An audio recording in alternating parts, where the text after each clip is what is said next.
గుండె ఆరోగ్యాన్ని కాపాడుకోవడం అనేది ఎప్పటి నుంచి వస్తున్న కాన్సెప్టే అయినా కూడా కోవిడ్-19 వచ్చిన తర్వాత గుండె ఆరోగ్యాన్ని ఎలా కాపాడుకోవాలో మనకి స్పష్టంగా తెలియాలి. అందరికీ నమస్కారం. నేను doctor Sameer Nandan. Social media మన జీవితంలో ప్రధాన పాత్ర పోషిస్తున్న ఈ రోజుల్లో 1000 మంది ఒక్కొక్క విషయం గురించి 1000 రకాలుగా చెప్తారు. ఫర్ ఎగ్జాంపుల్, ఫిష్ ఆయిల్ తీసుకోమనేవారు ఒకరైతే, డార్క్ చాక్లెట్ తినమనేవారు మరొకరు, గ్రీన్ టీ తాగమని ఒకరు చెప్తే సరాసరి ఆల్కహాల్ తాగడం మంచిది అనేవారు మరొకరు. ఇన్ని రకాల విచిత్రమైన కాన్సెప్ట్స్ చక్కర్లు కొడుతున్న ఈ రోజుల్లో కరెక్ట్ కాన్సెప్ట్ ఏదో మీ ముందు ఉంచబోతున్నాను. గుండె బలాన్ని పెంచే 5 అద్భుతమైన విషయాలు తెలుసుకునే ముందు గుండెని బలహీనపరిచే 5 రకాల శత్రువుల గురించి మొదట మాట్లాడుకుందాము. Number 1, salt. ఉప్పు ఎంత చెడ్డదో మనందరికీ తెలుసు. ఇది ఎంతో ప్రమాదకరమైనది కాబట్టే నెంబర్ 1 ర్యాంకింగ్ దీనికే ఇవ్వబడింది. బీపీని పెంచుతుంది, అలాగే ఎన్నో రకాల హార్ట్ డిసీజెస్కి కారణమవుతుంది. ఉప్పు ఏమాత్రం తీసుకుంటే పర్వాలేదు. ఒక సగటు మనిషి ఒక రోజుకి 1 టీ స్పూన్ మించకుండా తీసుకోవాలి, లేదా గ్రాముల్లో చెప్తే 5 గ్రాములు మించకుండా తీసుకోవాలి. కానీ ఇంత తక్కువగా తీసుకోవడము ఎవ్వరికీ సాధ్యపడట్లేదు. అక్కా చెల్లెళ్ళు, తల్లులు అందరూ చూడండి, వంట చేస్తున్న వాళ్ళు 1 టీ స్పూన్ ఒక మనిషికి అని చెప్తున్నాను. కానీ ఒక కూరకో, ఒక సాంబారుకో, పప్పుకో, పచ్చడికో ఎంత ఉప్పు వేస్తున్నారో మీకే తెలుసు. మగవారు, ఈ వీడియో చూస్తున్న వాళ్ళు వంటల్లో ఎంత ఉప్పు వాడుతున్నారో మీకు తెలిసి ఉండకపోవచ్చు. కానీ వీడియో అయ్యాక ఒకసారి ఒక పూట కూరకి ఇంట్లో ఎంత ఉప్పు వేస్తున్నారు అన్నది మీరు వెళ్ళి చూడండి. అప్పుడు నేను చెప్పిన కాన్సెప్ట్ మీకు అర్థమవుతుంది. ఒక రోజులో మనం తినే అన్ని పూటల అన్ని వంటలు కలుపుకొని 1 టీ స్పూన్ మించకూడదు. అంతే తప్పించి వంటల్లో వేసినంత ఉప్పు మళ్ళీ వేసేసి విడిగా పెరుగులోని మజ్జిగలోని 1 టీ స్పూన్ ఉప్పు వేసుకోమని చెప్పట్లేదు నేను ఇక్కడ. కొంతమంది అడుగుతారు, కంపెనీ ఉప్పు బదులు రాతి ఉప్పు వాడుకోవచ్చా అని. ఏదైనా సోడియం క్లోరైడేనండి, ఏదైనా హార్ట్కి ఒకే రకమైన కీడు చేస్తుంది. మరి కొంతమంది పింక్ సాల్ట్ వాడచ్చా, తక్కువ సోడియం ఉన్న ఉప్పు వాడచ్చా అని ఎన్నో ప్రశ్నలు. అయితే ఎలాంటి ఉప్పు అయినా హార్ట్ విషయంలో చేసే కీడు ఒకటే అన్న విషయాన్ని మీరు స్పష్టంగా తెలుసుకోండి. మరి అయితే చివరిగా ఏ ఉప్పు వాడమని నా సలహా? మన దేశంలో ఐరన్ డెఫిషియన్సీ అనేది ఎక్కువ ఉంది కాబట్టి గవర్నమెంట్ రెగ్యులేషన్ ప్రకారము ఈ బ్రాండెడ్ కమర్షియల్ సాల్ట్స్ అన్నిట్లోని ఐరన్ అనేది ఉంటుంది కాబట్టి ఐడైజ్డ్ కంపెనీ సాల్ట్సే వాడమని నేను చెప్తాను, రాక్ సాల్ట్ బదులుగా. అయితే అతి మితంగా వాడమని చెప్తాను. శత్రువుల్లో నెంబర్ 2, కార్బోహైడ్రేట్ లేదా పిండి పదార్థము. పిండి పదార్థం అంటే ఏమిటనుకుంటున్నారు? మైదా పిండి, గోధుమ పిండి, వరి పిండి ఇలాగనా? కాదు, స్టార్చ్ సంబంధం. తేలికగా షుగర్లని పెంచగలిగినది పిండి పదార్థం. ఫర్ ఎగ్జాంపుల్, పంచదార, బెల్లము, అన్నము, గోధుమ, ఇంకా మిల్లెట్స్ కూడాను. ఈ మధ్య పాలిష్డ్ మిల్లెట్స్ వస్తున్నాయి రా మిల్లెట్స్ బదులుగా. ఇవన్నీ కలిపి పిండి పదార్థాలే. ఇవి ముందు షుగర్ని పెంచడం ద్వారా తర్వాత గుండెని కూడా బలహీనపరుస్తాయి. ఎంత తక్కువ ఉంటే అంత మంచిది. 3వది ఫ్యాట్స్ లేదా కొవ్వు పదార్థాలు. ఇవి 3 రూపాల్లో వస్తున్నాయి మనకి. నెంబర్ 1, కళ్ళకి ప్రత్యక్షంగా కనబడే ఆయిల్ లేదా నూనె, ఫ్రైడ్ ఫుడ్స్, అందుకే మానేమంటాము. 2వది ఏంటంటే మిఠాయిలు, స్వీట్స్ అండి. ఏ స్వీట్లో అయినా చూడండి ఎంతో ఆయిల్ కానీ, నెయ్యి కానీ, లేదా పాల పదార్థానికి సంబంధించినది కానీ ఉంటుంది. ఇవన్నీ చేరి రక్తంలో కొలెస్ట్రాల్ని పెంచేవే. డయాబెటీస్ కోసం కాకపోయినా గుండెని కాపాడుకోవడం కోసమైనా స్వీట్స్ని బాగా తగ్గించేయాలి. ఎప్పుడో పండగకి, గెట్ టుగెదర్స్కి సరదాగా కాస్త తినండి, లేదా మరీ ఇష్టమైతే వారానికి ఒక్కసారి లిమిటెడ్గా తీసుకోండి. అంతే తప్పించి 3 రోజులకు ఒకసారి, 2 రోజులకు ఒకసారి రోజూ స్వీట్ తింటారంట.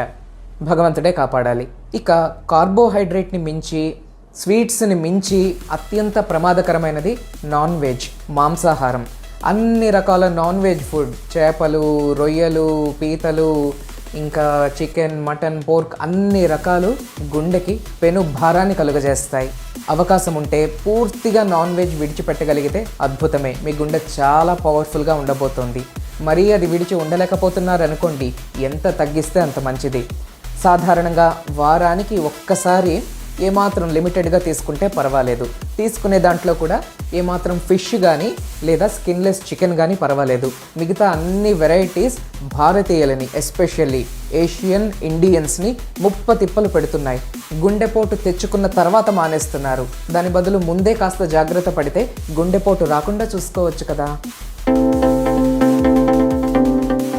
నాలుగవది మన అలవాట్లు, ముఖ్యంగా 3: స్మోకింగ్, ఆల్కహాల్ మరియు కెఫీన్ కంటెంట్. స్మోకింగ్, టొబాకో, పొగాకు 30 విధాల గుండెని బలహీనపరుస్తుంది. ఎంత త్వరగా బయటపడతారో మీదే నిర్ణయం. రెండవది ఆల్కహాల్. అక్కడెక్కడో ఎవడో ఎప్పుడో చెప్పాడట రెడ్ వైన్ తాగితే మంచిది అని. ఎంతోమంది పేషెంట్లు దొరికిందే ఛాన్స్ కింద వైను, విస్కీలు అన్నీ తాగడం మొదలుపెట్టారు. ఈ కాన్సెప్ట్ కరెక్ట్ కాదు అని చెప్పడానికే జాన్ హాప్కిన్స్ అనే ఇన్స్టిట్యూట్ పెద్ద రీసెర్చ్ చేసింది. ఆల్కహాల్ని ఎంత తగ్గిస్తే అంత మంచిది అనేది స్పష్టంగా చెప్పింది. మద్యం తాగుతూ ఉండడం వలన గుండెకున్న మజిల్ కండ బలహీన పడిపోతుంది. కార్డియోమయోపతి అంటారు దీన్ని. ఇది హార్ట్ అటాక్స్కి త్వరగా కారణమవుతుంది, తెలుసుకోండి. ఇక కెఫీన్ ఎక్కడుంటుంది? కాఫీ, టీ మరియు కూల్ డ్రింక్స్లోని. ఈ కెఫీన్ అనేది హార్ట్ రేట్ని పెంచడం ద్వారా, ఈ ప్రెషర్ పెంచడం ద్వారా గుండెని బలహీనపరుస్తుంది. ఎంత మితంగా ఉంటే అంత మంచిది. ఇక శత్రువుల్లో 5వది స్ట్రెస్ అండి, టెన్షన్. ఈ టెన్షన్ గురించి నేను కంప్లీట్ వీడియో చేసి ఉన్నాను. లింక్ కూడా ఇక్కడ ఇస్తున్నాను చూడండి. దీన్ని క్లిక్ చేసి కంప్లీట్ వీడియో చూడండి, క్షుణ్ణంగా అర్థం చేసుకోండి. గుండె బలాన్ని పెంచే మన ఫ్రెండ్స్లో మొట్టమొదటిది ఫ్రూట్స్, నట్స్ అండ్ సలాడ్స్. పళ్ళు, అన్ని రకాల పళ్ళు, వాటిలో ఉన్న యాంటీ ఆక్సిడెంట్స్ కారణంగా గుండెకి చాలా హెల్ప్ చేస్తాయి. అయితే పళ్ళల్లో కూడా పిండి పదార్థాలు, కార్బోహైడ్రేట్స్ ఎక్కువ ఉండే అరటిపండు, మామిడి, పనస, సీతాఫలం కాస్త తక్కువ తీసుకోండి. మిగతా అన్ని రకాల ఫ్రూట్స్ విరివిగా తీసుకోండి. ఒక రోజుకి కనీసం 1 సర్వింగ్ అయిన ఫ్రూట్స్ ఉండాలండి. రెండవది నట్స్. అన్ని రకాల నట్స్ మంచివే. జీడిపప్పు, పిస్తా, బాదం, వాల్నట్ అన్నిటినీ మిక్స్ చేసుకొని ఒక గుప్పెడు మీ చేతిలో పట్టినన్ని రోజుకి ఒక్కసారైనా తినేలాగా జాగ్రత్త పడండి. ఇక సలాడ్స్ విషయానికి వస్తే మీకు నచ్చిన వెజిటబుల్స్, ఆకుకూరలు అన్నీ ఒక కప్లో వేసుకొని పచ్చిగా అయినా తినచ్చు, లేదా కాస్త ఆవిరి పట్టించి పైన కొంచెం మిరియాల పొడి జల్లుకొనైనా తినచ్చు. రెండవది బ్రీదింగ్, ఊపిరి. ఊపిరికి గుండెకి సంబంధం ఏమిటి? చాలానే ఉందండి. ఇప్పుడు మీకు ఒక ప్రశ్న, మీరు చిన్న ప్రాక్టికల్ ఎక్స్పెరిమెంట్ చేసుకోండి నేను చెప్తూ ఉండగా. మీరు ఊపిరి తీసుకొని వదలండి. ఊపిరి తీసుకుంటున్నప్పుడు కడుపు భాగము, పొట్ట బయటికి వెళుతోందా, లోపలికి వెళుతోందా గమనించండి.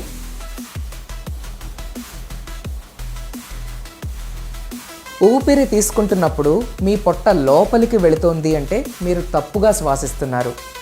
ఊపిరి తీస్తున్నప్పుడు, పీలుస్తున్నప్పుడు పొట్ట బయటికి రావాలి, బెలూన్ లాగా ఉబ్బాలి. దాన్ని అబ్డోమినల్ బ్రీదింగ్ అంటారు. ఇది మనకి స్ట్రెస్ తగ్గించి గుండెకి కూడా చాలా సహాయం చేస్తుంది. మనం టెన్షన్లో ఉన్నామనుకోండి, గాబరాగా ఉన్నామనుకోండి, ఊపిరి ఎలా తీస్తామండి? చెస్ట్ భాగం ఎక్కువ లేచి పడుతూ ఉంటుంది, కడుపు భాగం పెద్దగా ఎక్స్పాండ్ అవ్వదు. దీన్ని థొరాసిక్ బ్రీదింగ్ అంటారు.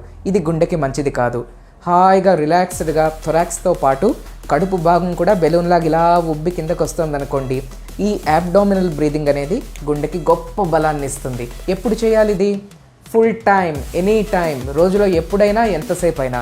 మీకు ఎప్పుడు స్పృహకి వస్తే, ఎప్పుడు గుర్తొస్తే అప్పుడల్లా అబ్డోమినల్ బ్రీదింగ్ పైన దృష్టి నిలపండి. అది దీర్ఘకాలం మీ గుండె ఆరోగ్యాన్ని కాపాడుతుంది. మూడవది ఎక్సర్సైజ్, వ్యాయామం. ఏ వ్యాయామం మంచిది? అందరూ ఈజీగా చేయగలిగేది వాకింగ్, నడక కదండి. కనుక వాకింగ్నే ఎంచుకుందాం మనము. ఎంతసేపు వాక్ చేయాలి? ఇంత అంతా అని రూలు, రెగ్యులేషను ఏమీ లేదు. మన శక్తి కొద్దీ మనం చేయాలి. అయితే చేస్తున్నప్పుడు ఒక కండిషన్ ఉంది. వాకింగ్ చేస్తున్న సమయంలో హాయిగా అనిపించాలి, కానీ అమ్మ ఆయాసం వచ్చేసింది లేదా నొప్పి వచ్చింది అనిపించకూడదు. కొంతమంది ఆయాసం రాకుండా అరగంట నడవగలరు, కొంతమంది గంటన్నర కూడా నడవగలరు, కొంతమంది స్లోగా నడవగలరు, కొంతమంది స్పీడ్గా నడవగలరు. మీ శక్తి కొద్దీ మీరు చెయ్యండి. ఊరికే శ్రమ పెట్టుకోవద్దు. అలాగే చేసినట్లు అనిపించాలి, ఏదో వెళ్ళామా వచ్చామా అన్నట్లు కూడా ఉండకూడదు. తగినట్టుగా అనిపించాలి. వాకింగ్ చేసి వచ్చిన తర్వాత మనసు హాయిగా అనిపించాలి, శరీరం కూడా రిలాక్స్డ్గా అనిపించాలి. అమ్మ ఇంకా పని చేయలేం రా బాబు, ఇంకా నిద్రపోవాలి రా బాబు అన్న ఫీలింగ్ అయితే రాకూడదు. మెడికల్ రికమెండేషన్ ఏమిటంటే ఒక సగటు మనిషి 40 నిమిషాలకి తక్కువ కాకుండా నడవాలన్నది. ఇక 4వ friend mental silence. Mental silence అంటే ఏమిటి? మానసిక నిశ్శబ్దం. మనము ఏం మాట్లాడకుండా కూర్చున్నా కానీ, ఫర్ ఎగ్జాంపుల్ మెడిటేషన్ కోసమే కూర్చున్నాం అనుకోండి, లోపల చూడాలి మన హడావిడంతా. బయటకి సైలెన్సే, కానీ లోపల మాత్రం ఎన్నో రకాల థాట్స్ అలా అటు ఇటు ఇటు అటు గెంతుతూనే ఉంటాయి కదా. అందుకని లోపల సైలెన్స్ అనేది మనం సాధన చేయాలి. సైలెంట్ సిట్టింగ్ అని పేరు పెట్టుకుందాం దీన్ని. ఎవ్రీ డే ఒక 10-15 నిమిషాలైనా సరిపోతాయి. స్నానం చేసి వచ్చి మంచం మీద హాయిగా కూర్చొని మంచం మీదే కళ్ళు మూసుకొని ఏ ఆలోచన రాకుండా ఒక పావు గంట సేపు, కావాలంటే అలారం కూడా పెట్టుకోవచ్చు, ఆ 15 మినిట్స్ ఏ ఆలోచన లేకుండా గడపగలిగామనుకోండి, ఆ సైలెన్స్ అనేది గుండె శక్తిని అపారం పెంచగలదు. ఇక సహాయకారుల్లో 5వది సత్సంగం. అంటే ఏంటి? Good company. ఇదేమిటి డాక్టర్ గారు, ఇది భగవద్గీత వీడియో కాదు కదా, మెడికల్ వీడియోలో మళ్ళీ మీరు సత్సంగాలన్నీ పట్టుకొస్తున్నారు అని ఎవరికైనా డౌట్ వస్తే తెలుసుకోండి. మనం ఎంతసేపు మోడర్న్ మెడికల్ పాయింట్ ఆఫ్ వ్యూలోనే మాట్లాడుకుంటాం. మరి ఆయుర్వేద శాస్త్రం చెప్పింది వినక్కర్లేదా? ఆయుర్వేదం అంటేనే మందులు వాడడం కాదు, ఒక జీవన విధానం. మన జీవన విధానంలోనే సత్సంగం అవసరమని మన శాస్త్రాలు చెప్పాయి. సత్సంగం ఎక్కడ దొరుకుతుంది? Good books. అంటే నవలలు కాదండి, అసలు బుక్ రీడింగ్ హ్యాబిటే ఈ రోజుల్లో పోయింది. కానీ మంచి పుస్తకాలని, ముఖ్యంగా భగవంతుణ్ణి మనకి దగ్గర చేర్చే పుస్తకాలు, భగవద్గీత, బైబిల్, ఖురాన్ లాంటివి తీసి చదవాలి. ఓ 10 నిమిషాలు బుక్ చదివి అదే ఆలోచన మన మనసులో రోజంతా మనం నిలుపుకున్నాం అనుకోండి, ఏ రోజుకు ఆ రోజు మనం ఎదుర్కొంటున్న స్ట్రెస్ పాళ్ళు బాగా తగ్గిపోతాయి. అలాగే మన ఫ్రెండ్స్ విషయంలో కూడా మనకి లేనిపోని విషయాలన్నీ చెప్పి, పాలిటిక్స్ గురించి చెప్పి, చుట్టూ జరుగుతున్న వినాశనాలన్నీ చెప్పి టెన్షన్ పెట్టేవాళ్ళు అక్కర్లేదండి. దాని బదులు సమాజానికి మనకి మంచి చేసే విషయాలని చెప్తూ మనల్ని పీస్ఫుల్గా ఉంచగలిగిన ఫ్రెండ్స్ మనకి కావాలి. అలాగే కంపెనీలో 3వది మన మొబైల్ ఫోన్, అందులో ఉన్న social media, news papers, news, ఇవన్నీ కూడాను. ఏదైనా కానీ మన మనస్సుని ఎఫెక్ట్ చేయనంత వరకు ప్రాబ్లం ఏం లేదు. కానీ అవి చూస్తూ చదువుతూ మనం ఎఫెక్ట్ అయిపోతున్నాం అనుకోండి, కూలిచ్చి గుద్దించుకోవడం అంటే ఇదే. కనుక ఫ్రెండ్స్, గుండెకి కీడు చేసే 5 శత్రువుల గురించి విన్నారు, మేలు చేసే 5 మిత్రుల గురించి కూడా విన్నారు. చాయిస్ మీదే. ఈ 5 బలమిస్తారా? ఈ 5 చేతుల్లో బందీలైపోతారా? ఈ అమూల్యమైన విజ్ఞానాన్ని నలుగురికి పంచండి, షేర్ చేయండి.